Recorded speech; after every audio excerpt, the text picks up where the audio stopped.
Hello bingers, Binge and Go Movies here. This is the second part to our series covering the 2018 action thriller computer screen film, Searching. If you haven't already, I highly recommend you to check out part 1 of this series, which will be linked on the top right corner of this video. If you have, then welcome back. Let's get right back into the story. Exhausted and scared, David runs into the site Ucast where Margaret has posted live stream videos. He watches the recordings and observes Margaret have talked with Hannah, whose username was Fish and Chips. Hannah had an ill mother as well, so she understood Margaret's situation. Vic and David are conducting FaceTime talks to exchange the most recent information. Vic claims that none of the Ucast users, including Fish and Chips, have anything to do with her disappearance. Vic tries to soothe David down after recognizing his worry.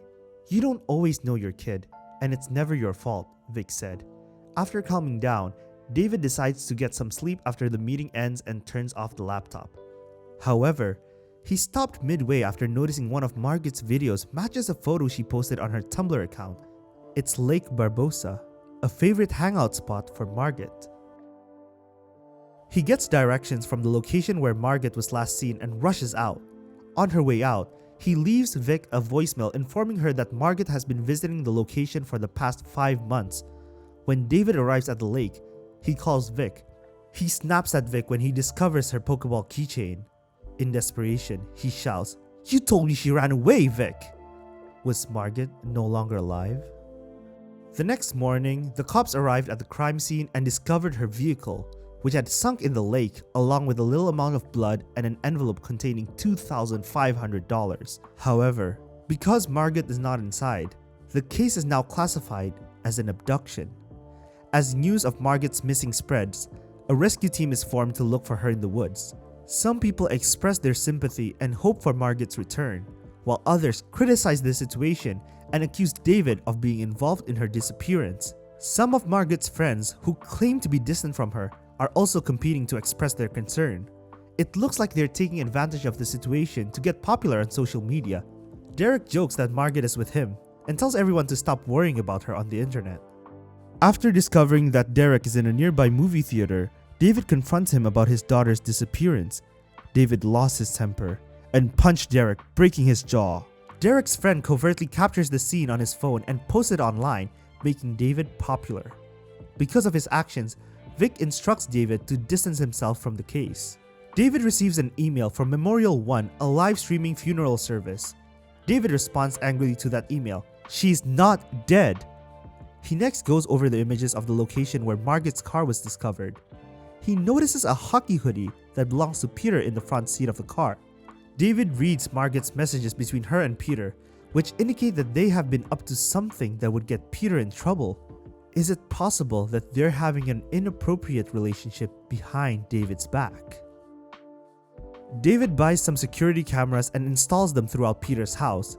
He also refers to the cameras as proof. Peter appears to avoid the question when David asks him when he last saw Margaret. David then assaults Peter until he exposes the truth, and Peter admits to smoking weed with Margaret. Turns out, they kept it a secret from David because she had caught Peter this one time and wanted to try it for herself. Peter emphasized that he was the only one who listened to her when she spoke about her mother's death, as David had avoided discussing it with her.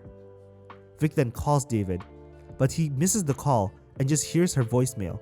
When Vic informs him that they have a suspect, David sobs as he listens to the voicemail. According to the news, Randy Cardoff, an ex-convict, admitted to killing Margaret before committing suicide. A video of his confession is played, in which he apologizes tearfully for what he claims he did to her. All of this continues to be bizarre to David. "Where's the car that he drove her in?" he inquires.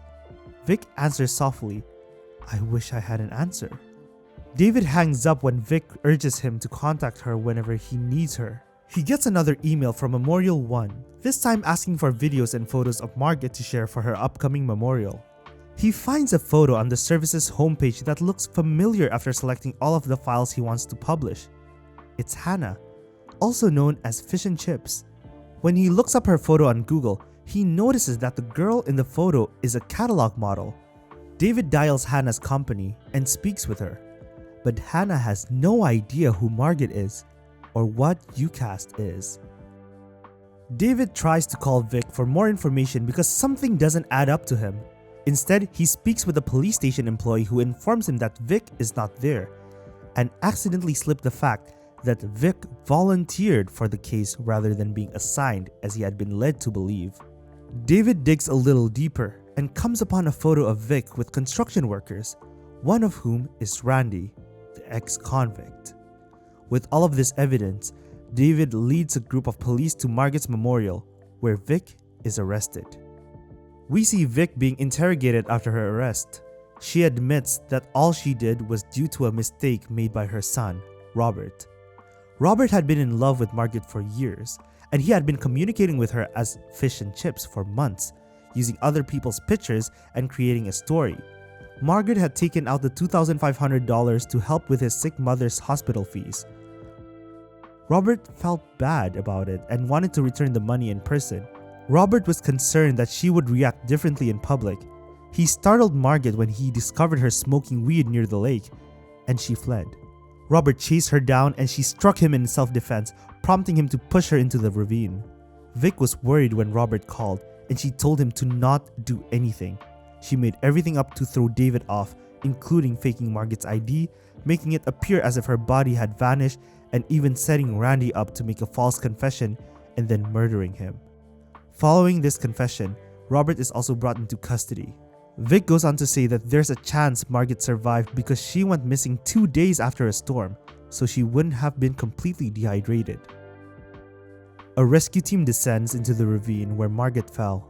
We can see the rescuers carrying up a body basket with Margaret inside from a live news helicopter. As the rescue team prepares to transport Margaret to the hospital, David tries to reach her. Several months have passed.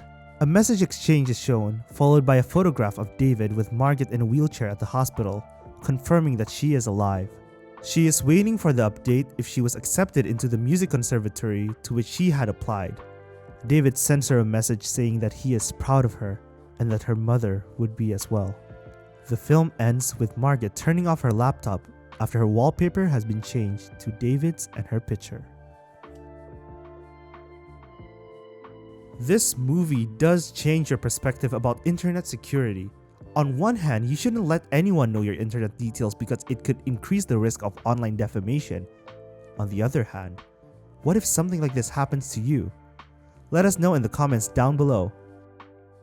Be sure to drop a like and click that subscribe button down below. Also get notifications by ticking the bell to see more movie recap videos just like this. Thank you guys so much for watching, and don't forget to keep on binging.